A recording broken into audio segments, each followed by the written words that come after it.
Allô, je vais me présenter. J'espère que vous allez bien. Alors, ça y va comme ceci. Mon nom est Sean Mingamure. Et pour les gens qui me connaissent sous un autre nom, mon nom est Aziz Baga. Pour les gens qui me connaissent. Puis si vous me connaissez pas, c'est pas grave. On va avoir le temps d'apprendre à se connaître durant ce petit chat de 10 minutes que j'ai à vous offrir. J'aimerais d'abord commencer par remercier Fierté Montréal de me prêter leur plateforme pour pouvoir m'exprimer sur le mouvement Black Lives Matter. Je trouve que c'est une belle initiative de leur part et c'est un très beau support dans le fond. Puis merci de nous afficher sur votre plateforme. C'est très, très, très apprécié. Aujourd'hui, je compte pas vous parler du racisme systémique, vous expliquer qu'est-ce que c'est, car je pense que la communauté noire et les personnes de couleur ont fait beaucoup de travail durant les derniers jours pour vous apprendre qu'est-ce que c'était. On a fait les recherches, on a posté des articles sur nos Facebook, Instagram, pour certains qui ont Twitter, sur Twitter. Donc maintenant, les outils sont tous à la portée de vos mains pour vous informer sur le racisme et le racisme systémique. Et aussi, sinon, il y a Google. Hein. On peut googler, prendre 2 secondes, taper et on fait nos recherches. Moi, je vais vous parler directement à vous, à la communauté, pour vous parler un peu de pourquoi c'est important, ce mouvement-là, et pourquoi ça devrait, nous, en tant que communauté LGBTQ+, nous toucher. C'est qu'il faut se rappeler de où c'est parti aussi. Il faut se rappeler nos bases, il faut se rappeler de où viennent nos droits et où ça a commencé. Et pour les gens qui connaissent leur histoire, ben, ça a commencé il y a 51 ans à Stonewall, une manifestation justement contre la discrimination, la brutalité policière, l'oppression,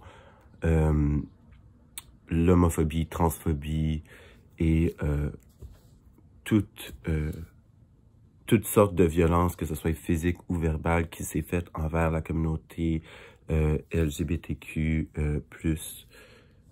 il y a 51 ans. Et ça a commencé par une manifestation. Ça a été une manifestation, ça a été...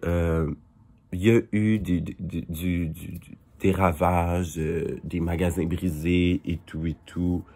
Mais il faut surtout pas oublier les personnes qui ont lancé les premières briques, qui étaient des personnes de couleur, dont Marsha P. Johnson, qui était une femme trans-noire, et Stormy, qui était une femme de Latinx. J'aimerais que vous preniez le temps de réfléchir à où viennent vos droits et qui ont fait en sorte que vous ayez vos droits aujourd'hui, que même moi, j'ai mes droits aujourd'hui, en fait. Et qu'on se pose la question de... Ces personnes-là, elles n'étaient pas blanches. Ces personnes-là n'ont pas eu les privilèges que vous avez.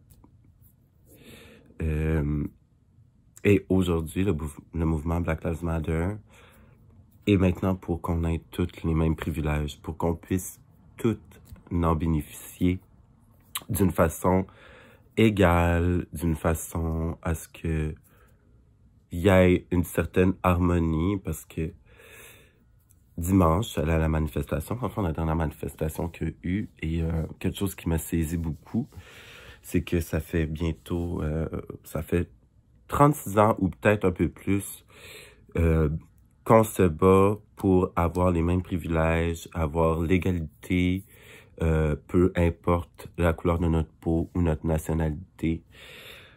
C'est quand même, pour certaines personnes, un combat d'une vie. Et je pense qu'aujourd'hui, faut dire que c'est assez. C'est assez. C'est trop d'années à se battre, trop d'années à marcher, qu'il n'y a pas eu de changement, et trop d'années à souffrir et à causer des moments d'inconfort qu'on voudrait éviter et qu'on aurait voulu éviter, qu'on voudrait éviter prochainement, car c'est pas une situation acceptable, le racisme systémique et le racisme. Et maintenant, c'est le temps de le dénoncer. C'est le temps de supporter vos amis de couleur. C'est le temps de supporter vos drag queens préférées de couleur. C'est le temps de supporter, parce que en tant que communauté LGBTQ+, on est comme une grosse famille. Fait que je pense que maintenant, c'est le temps de se supporter en tant que famille, supporter la communauté noire, supporter les gens de couleur, nous aider à revendiquer notre égalité et les mêmes droits que tout le monde. Et au plus profond, on espère tous que ça va être la dernière fois. Et on veut que ça soit la dernière fois. J'ai aussi entendu un témoignage d'une maman qui était là durant la manifestation aussi. J'ai beaucoup appris là et ça m'a fait revenir dans mes souvenirs d'enfance où moi aussi, ma mère m'a éduqué d'une façon à normaliser un peu le racisme et passer par-dessus et me dire, peu importe qui te dit quoi, c'est qui le plus beau, c'est toi. C'est qui le plus fin, c'est toi. C'est qui le plus gentil. Bon, en fait, j'ai dit 2 fois la même chose, mais bref, vous comprenez. Puis, tout ça parce qu'ils veulent pas qu'on vive ce que eux ils ont vécu, autant dans les écoles, autant dans la rue. Autant en voiture, le profilage racial que j'ai été témoin avec ma maman aussi. Quand on est jeune puis qu'on est des personnes de couleur, c'est vrai qu'on n'apprend pas à se dire « Hey, je vais rentrer aujourd'hui, puis il n'y a personne qui va me juger sur ma couleur, personne qui va me traiter de lait au chocolat ou... » Non, on se fait apprendre à être fort et à ne pas pleurer face à ça. Mais maintenant, c'est assez. C'est assez d'être fort et de l'ignorer.